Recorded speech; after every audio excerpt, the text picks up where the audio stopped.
So in terms of the background and the purpose, so Olivia has pretty much covered quite a lot of that. But one of the things that we sort of wanted to get out of the digital scoping exercise was to collaboratively scope with system partners what the regional support offer would be and to understand how those regional roles and responsibilities can be delivered most effectively. So to do that, we wanted to gain a deeper understanding of the mental health digital landscape through that assessment of user need, what the current gaps are in terms of regional and national support. And we also wanted to understand what the current challenges, priorities and opportunities are across systems to help support with that development of that regional support offer.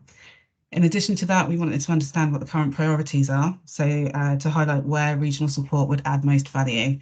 And also to understand what potential skill sets or approaches from a regional perspective would be valuable, whether that be delivering regional support via a function rather than role-based approach.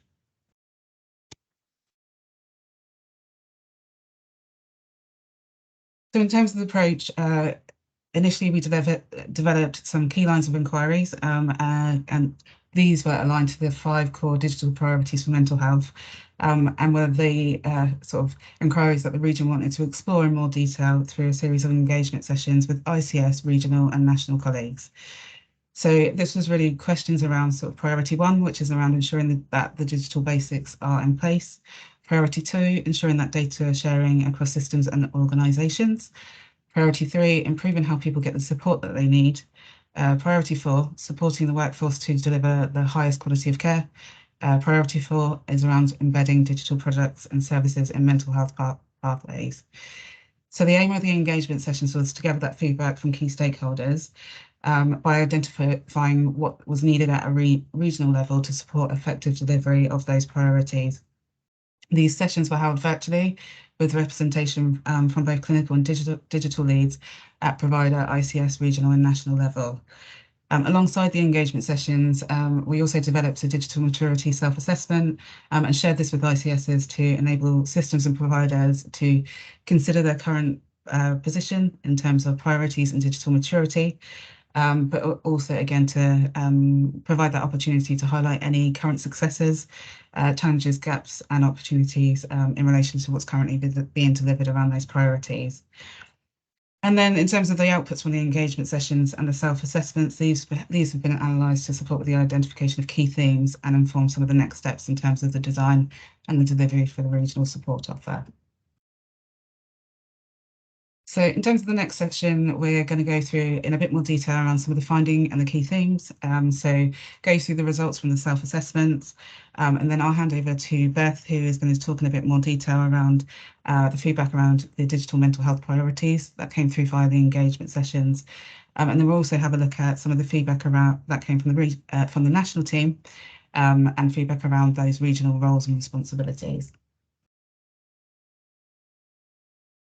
So in terms of the outcomes for the digital maturity self-assessments, so we used the self-assessments to really support and drive some of the conversations within the engagement sessions. So these were sent out prior to those sessions to give everybody that opportunity to do that baselining and to really have a think about where providers and the individual systems are in terms of these priorities.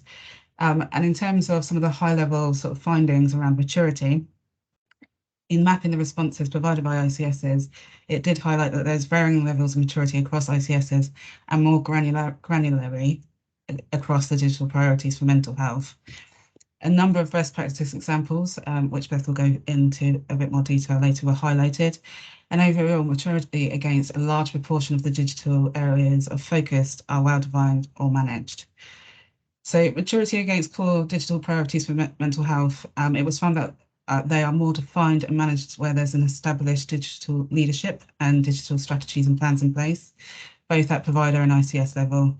And a key theme that came through across all of the ICSs was that there currently is limited insight into the digital maturity for VCSE and independent providers in comparison to that high level of insight into the maturity for NHS trusts.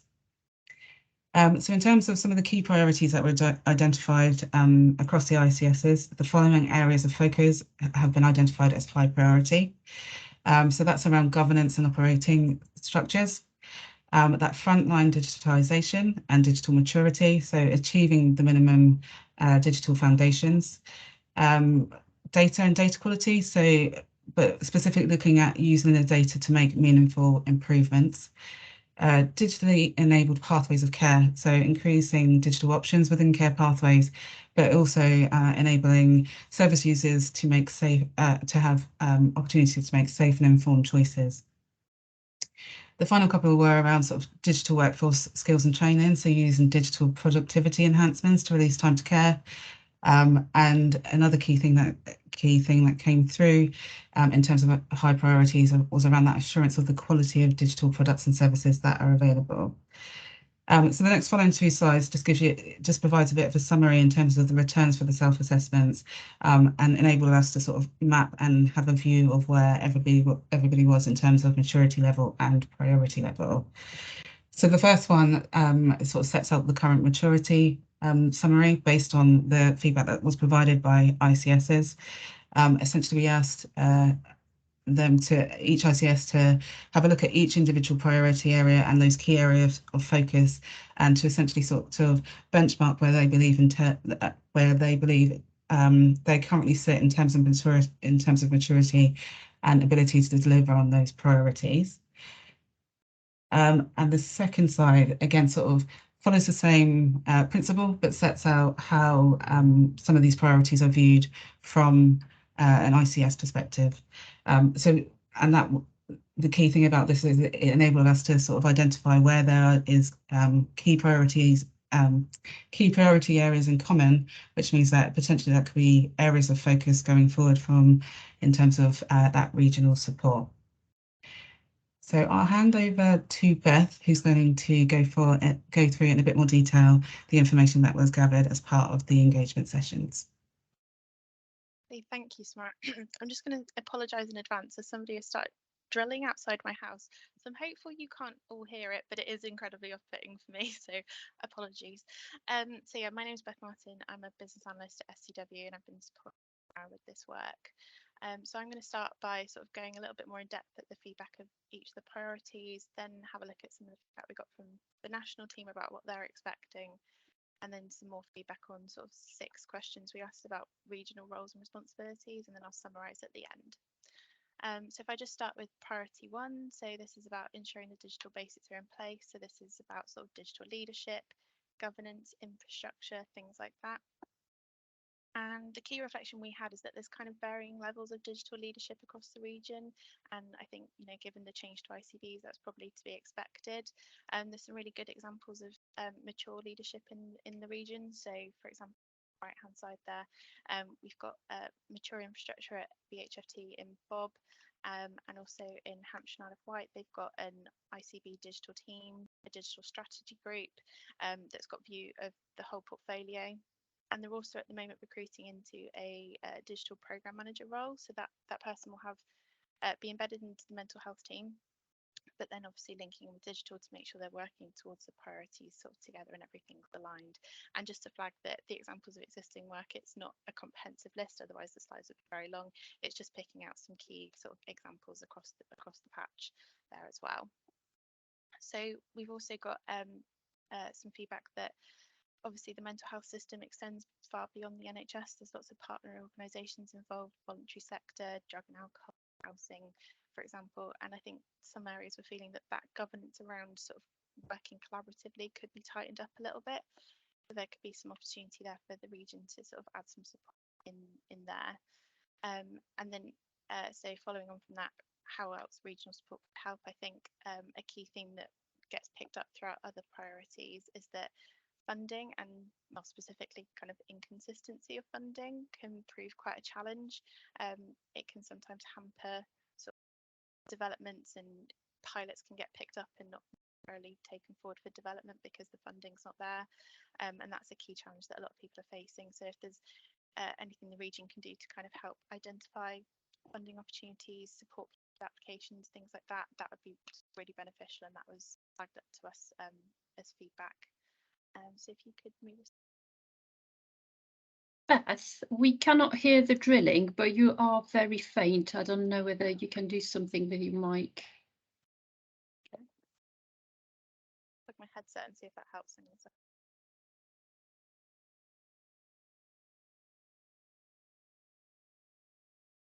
Is that any better? Yes. Lovely. Except I've got you all on mute, which doesn't help. There we go. So priority 2, so that's looking about interoperability, sharing data across systems and organisations, either within the ICS or outside of the ICS. So I think key feedback here is that interoperability is quite sort of widespread across the region. I think everybody we spoke to has got a care record in place, and obviously Bob, Surrey and Frimley are connected up to the Thames Valley Laker, or Thames Valley and Surrey care record, as most people will probably know it. So there's some really good work going on there. Some of the key challenges and feedback that we had was that actually, as we know, mental health data, the structure of it can make it quite difficult for sharing because there's a lot of free text involved. So where the region, if there's somebody coming in to support regionally, it would be really beneficial if they had some kind of expertise in mental health data, how it's consumed, to sort of add some value in that space.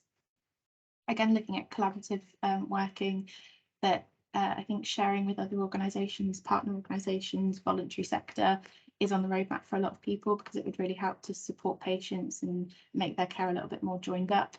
And again, the inconsistency in funding kind of came up again here, because I think there's a project in Sussex around the Our Care Connected programme where they have developed a multi-author care plan, but they couldn't take it any further forward because there wasn't enough funding to keep going with it. So that's kind of a real life example of where that funding has kind of slowed some momentum there.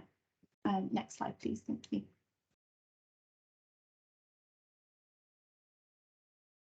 Lovely. So priority 3 is about how improving how patients and service users get the support they need. So whether that's through addressing how they access services and whether there's inequalities across the system, implementing digital options where it's safe and appropriate to do so, and supporting earlier intervention. So as you can see on the right, there's some really good work going on in this space. Epilepsy sensors is a technology rolled out in Surrey, and the iTalk service in Hampshire and Isle of Wight. Some really good feedback we got here was that I think particularly in Surrey raised this point that there's quite geographically diverse areas out there in the southeast, which makes equity of access quite a challenge, but also that this isn't necessarily going to be restricted to the southeast. There's probably areas nationally that are experiencing similar problems. So somebody coming in regionally who's got that link up to the national team to sort of maybe raise that challenge there, see if there's any knowledge sharing or any sort of best practice or ways people have tackled this in the past that they can use to sort of share in this region would be really helpful. Another really good feedback we got from Sussex in particular was that they really need that sort of transformational skill base and capabilities, so business analysts, user-centered design, things like that. And those posts can quite often be quite transient. They can come in for short periods of time, deliver a project and then go away again. And what would actually be really beneficial is if there's some sort of longevity in that, and people are coming in, building relationships and sort of building their knowledge to use that for sort of end-to-end design on multiple projects and multiple pieces of transformation in one area. So again, how regional support could help would be to sort of maybe build that skill base, whether that's sort of at a regional level that then sort of goes down to work at local level, or whether it's to support local level to build up that skill base potentially, and again facilitating sort of knowledge sharing and best practice around the country where it's necessary. Next slide, please. Priority 4 is around supporting the workforce to deliver the highest quality of care, so around sort of helping with clinical decision making, any information that's helpful there, and also assessing sort of digital literacy. And around the digital literacy point, the feedback was kind of overwhelmingly that this is best sitting with the provider, and they've probably already got workforce plans in place. There's a lot of tools out there already to sort of survey digital literacy. So for example, Sussex are using the Health Education England tool. So there's already a lot of work going on here. So support isn't possibly needed, but maybe funding maybe to sort of implement these initiatives going forward. Again, collaborative working is really key to support the workforce to sort of manage patients or support patients as best they can by working with partner organisations and sharing information between each other. And again, I think here this links back to priority 1, that the basics are necessary to be in place to support the workforce as efficiently as possible. So I think I touched on infrastructure at the beginning, but we did get the feedback, I think, from Sussex that in some of their estates, not necessarily all, but there's really poor Wi-Fi, and that can obviously hinder if you've got digital options being implemented that you can't then access because there's no Wi-Fi, and it makes things slower, a little bit clunky. It's not going to encourage people to use those solutions potentially, and it might make things a little bit more time consuming, which is exactly what we don't want to be doing when we're implementing digital solutions. So that's just some of the really key feedback we got on that one. So if we move on to the final one for priority 5. Okay, so this one is about those digital products and services and making sure they're of the right quality, making sure that they're onboarded smoothly. So a lot of the feedback here was around how people are using the digital technology assessment criteria. I think I've got that acronym right. To implement their sort of procurement processes to make sure that the products they're procuring are of the right quality and meeting DTAC compliance. And again, sort of similar feedback to other areas, that as much as they're sort of procuring these products, they don't necessarily have the right capacity to do the sort of transformational work around them and sort of do some end-to-end pathway redesign and things like that. Some of the really helpful feedback we had was that actually, as we know, digital can move quite quickly, and it may take you a long time to implement something. And by the time you've got to it, the next development is around the corner. So it may not be possible for this role particularly, but I thought it was really helpful feedback to include that actually maybe at a regional level there could be something done at scale to sort of review, assess these tools, or do some, you know, horizon scanning of what trends are coming up that could help to sort of implement things in the future. So if you move on to the next one, please. Lovely. So those are the priorities. We also, in addition to speaking to the ICBs, we spoke to Anthony at the national team to kind of understand what his expectations were for the role, what, you know, gaps he's currently got. So at the moment, they don't really have a mechanism for engaging with local systems, maybe through not having the relationships or, you know, capacity potentially, and having this sort of regional role in the middle to kind of have oversight of what's happening locally and feed that back up where it's relevant would be really helpful, rather than just adding unnecessary reports and sort of reporting lines in. And through having that oversight, if there's any sort of common challenges, as we've talked on before about, you know, equity of access, things like that, they can feed that up to the national level. And if there's lots of regions that are reporting the same kind of thing, they could potentially look at support that they aren't not offering at the moment that potentially needs to be there. We touched on how things are going in other areas who have sort of recruited into this role already. It's really early stages at the moment. I think the last person was only sort of appointed 3 or 4 months ago, and everywhere's at a different maturity level, so people are kind of just still finding their feet at the moment. In terms of the skill set that they kind of envisage for this role, they envisage it to be sort of more of like a program manager whose sort of relationship building skills are more important than technical delivery, because it's important to kind of have the oversight of what's going on locally rather than necessarily delivering technically. And then he gave us some sort of key expectations that he would be expecting when somebody lands into this role, what they would be doing. So kind of a similar exercise to this, and probably taking on the work we've done to sort of help them to get started, would be to hold discussions with ICBs about these priorities and maybe establish which ones they're focusing on, because I think the national team do understand that there are 5 of them. People aren't necessarily going to be focusing on all 5 at one time. They might pick 1 or 2 to start with.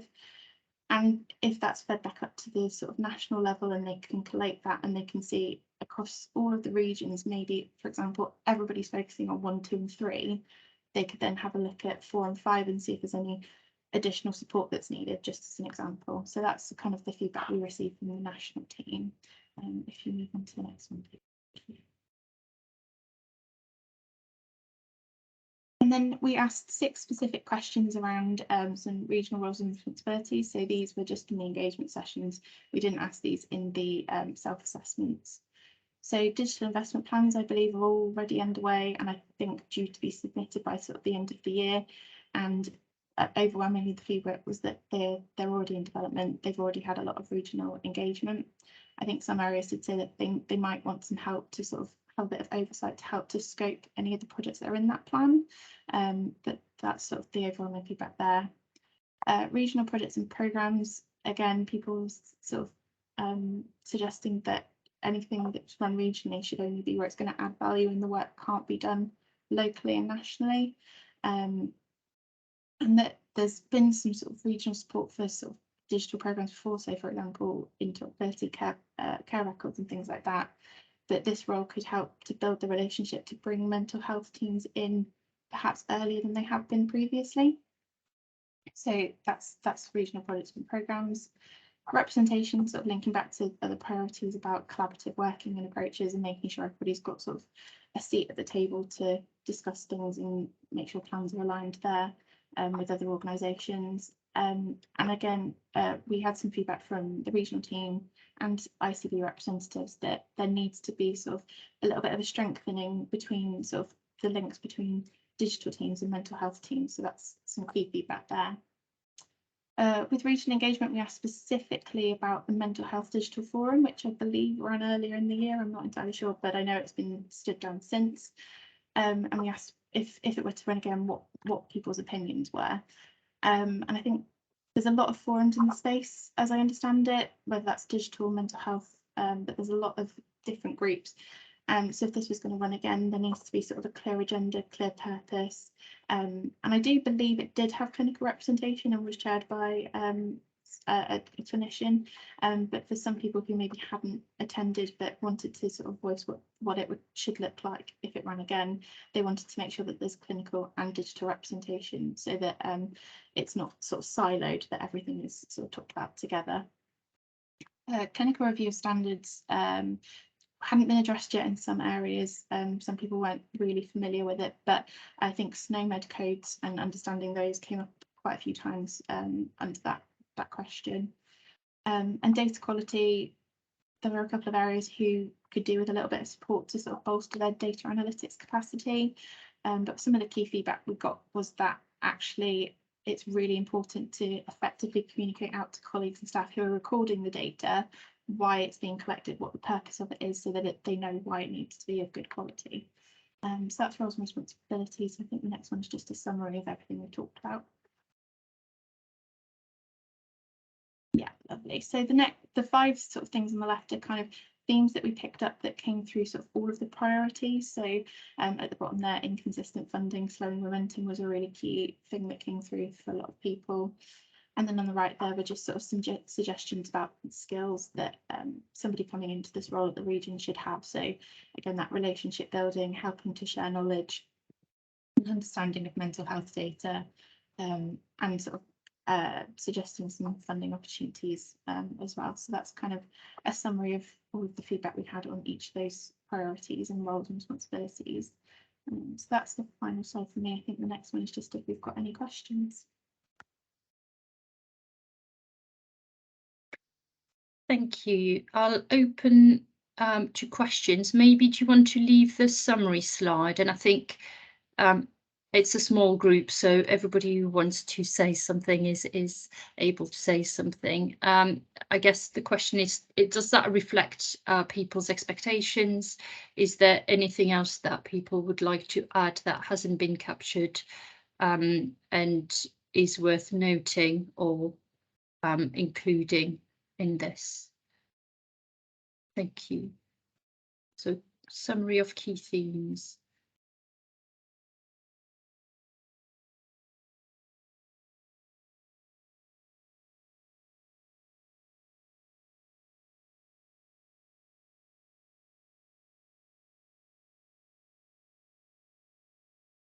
No. So whilst people are, oh, Samara. Hiya. Hello. Hi.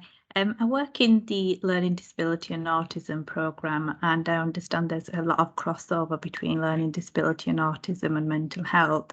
And I was just sort of wondering, you know, are you guys sort of linked in with your learning disability and autism teams? So we are. Fifi's on the call, and I know that we're linking in around some of the data sets and data quality, so that we each have each team has their different functions and remit, but we make sure that it's linked. Around digital, I think there's probably separate pots of funding but the priorities for mental health probably have an impact on patients that may present to services with learning disability or autism. I don't know whether anyone has a further comments. Fifi, do you want to say something about data and data quality? Don't know whether she's still on the call. Hi, not quite a lot to add on it again, but it's because we try to link in with the learning disability the regional team to work together, and then to improve the first thing is the data collection on the MHSD, particular on the autism diagnosis thing. So we try to link and work together. So is that something specific issue in this for you, Samara, or any specific? Yeah, so it was more around I am picking up sort of the digital work in the learning disability and autism program in the southeast, and we're working on a project around reasonable adjustment flags, which I also believe the mental health team are sort of looking at as well. So we're just sort of trying to understand how we can work a bit more collaboratively, especially around the digital elements of learning disability and autism. Right. And if there's any sort of forums that, you know, where we can sort of come together to share some of that good practice and just to sort of understand the work that's happening in mental health as well and how it all connects. So you work for the regional team, Samara? Yeah. Oh, okay. So we can take this offline, and we have linked with David and Trish around the reasonable adjustment webinar, which was it the 6th of October? Yeah, that's right. So there's a national sort of programme around the flag, which is going to be added onto the clinical systems, which is the sort of the digital element of the reasonable adjustment. But yeah, we can talk about it offline. Okay. Thank you. Thank you. So that's probably something to add then in terms of the recommendation, making sure that we link in mental health, learning disability, autism, as well as the wider digital regional team. Steve. Hi there. Yeah, I was just going to reflect. I think the summary is probably reflective of everything I think it would be. I think the voluntary sector and independent sector is key, and I think the comment earlier around limited insight in their digital maturity, which links to some of the data work, Fifi, around the MHSDS, because it is quite limited, and how we support those particularly very small providers that do such valuable work, but that kind of corporate digital kind of infrastructure isn't in place. So anything we can do at scale to kind of support those would be really worthwhile. The linkage between digital and mental health is definitely an area we've looked at, and that's exactly why we've we've just recruited a dedicated digital program manager to support, and we'll matrix work in our team to do that. But I think the best practice is the area, right? I think workforce is so much of a challenge that actually, when we do have pots of funding, actually looking more towards what digital solutions we have, because we just don't have the numbers on the ground to deliver some of that. So I think the sharing of best practice is really vital to that role. So no, I just wanted to kind of endorse that summary, really. I think that's really comprehensive. So thank you. Thank you. Any other comments or questions or additions to what's on screen? Mark, you've just appeared. I have. So I should put my hand up. Thank you for that. I guess my question is a more general and probably very obvious one, but kind of what next in terms of the support sort of offering? There's obviously a whole host of things that people are trying to do, and it's useful to see it sort of thematically presented. But I guess, you know, how is that support package, I guess, going to come together and be offered potentially? So for the regional team, so for NHS England regional team, I think what I'm hearing is there needs to be a person or a role, and if not a person or a role, there are some pieces of work and functions that need to be filled over the next 6 months. So obviously we're going through national restructure with some posts being removed. We're trying to see whether we can create or use an existing post that is vacant in our structure to have the right qualities, as Samara and Beth have identified. And if we're not able to fill that post until the restructure is completed, then we will try and work either with colleagues at the CSU or in other agencies to be able to have the resource to do some of this. So the sharing of the best practice, the having a single point of contact, being able to do scoping or linking in where possible. So that's something that we're trying to look at behind the scene within this current restructure. Okay, thank you. I guess the jury's still out for me, which is I've heard it's a program manager focused and I suspect with some essential skills on data and digital. But there were some comments under some of the priorities around some technical ability.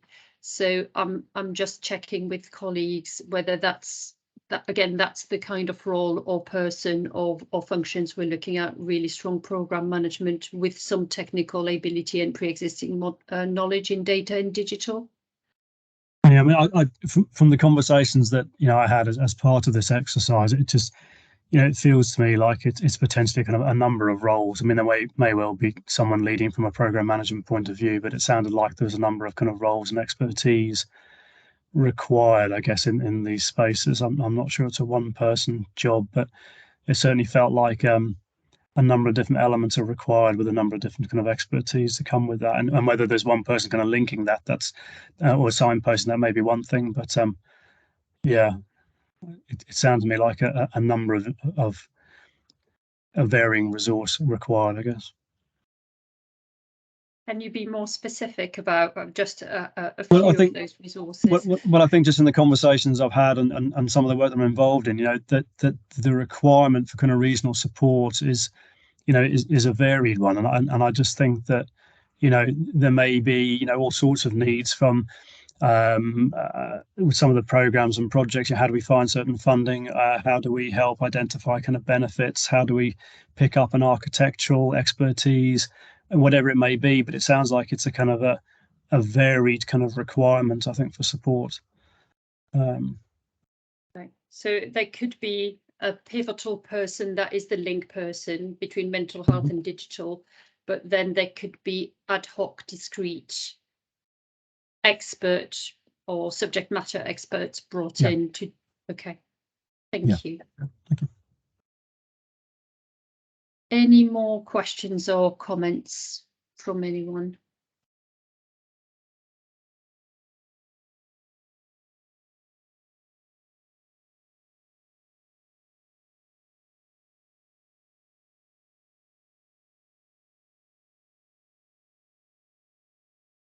So if I just pick up on the sharing of best practice, how would that be best done for people? Is that a written update on a regular basis, and then maybe a 30-40 minute webinar like this? Or do people feel the need for something more regular in diaries, considering how busy diaries are? What would be the best way?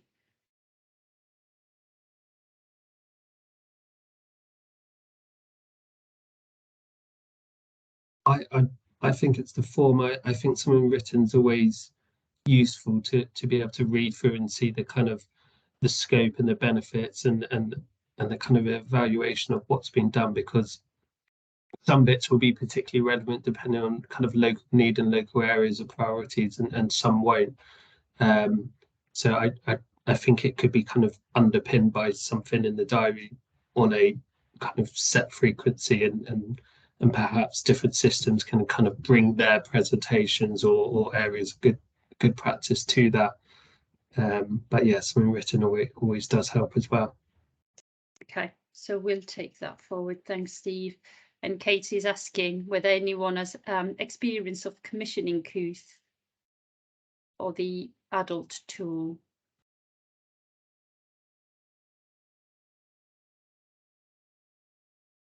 So that might be something in the chat.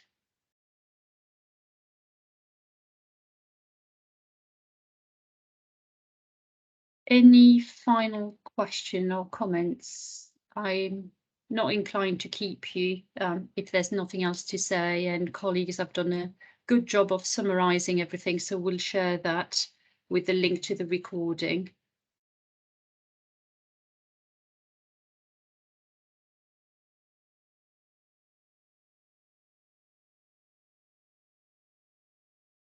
Did you want to come in, Eleanor, to respond to Kate?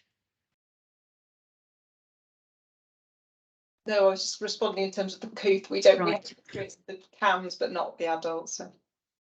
Okay, so you've got a couple of people who've responded, Kate, in the chat. Okay, so we'll take forward the recommendations. I think in terms of the output, Samara and Beth, you will send, if you haven't already done so, an individual feedback report to each system. Do you want to say a bit more about that? Yeah, so by the end of this week, essentially what we'll be sending over is a slide deck which contains the feedback that was provided as part of the engagement sessions, and also your individual ICS sort of self-assessments, which have been updated to reflect some feedback in terms of how the original assessments were set out. So that moved from sort of the 1, 2, 3, 4 to that initial managed define to really sort of illustrate what the current to really illustrate the definition of the different maturity levels. So they'll be all sent out by the end of this week. Okay, thank you. And then in terms of regional next steps, so the summary of key themes will be shared with national colleagues who expressed an interest in seeing what the key themes were and how they could help with some of the support, as you mentioned earlier. There will be an aggregate report that will go to the Strategy and Transformation Board for Mental Health. The next one being, let me check when that is, the 18th of November, and it will also go to the Regional Digital Board. If there's one in November, we just need to double check that there is one in November, but it will go to both of these boards, and then we will pursue the purchasing or the appointment of some kind of resource between now and March, but make sure that it's built into our future structure where we have a dedicated post and some identified support. So maybe not spend all of the money on the person, but have a bit of a budget to buy some discrete expert support where needed, where there's a need for technical expertise. So that will be the next steps in terms of people who have contributed to the scoping, and then where the recommendations will go regionally and nationally. Any final words from anyone or any final question? No, thank you very much for joining today. We will share the slides and the link to the recording, and I wish you a good rest of the day and rest of the week. Thank you. Thank you.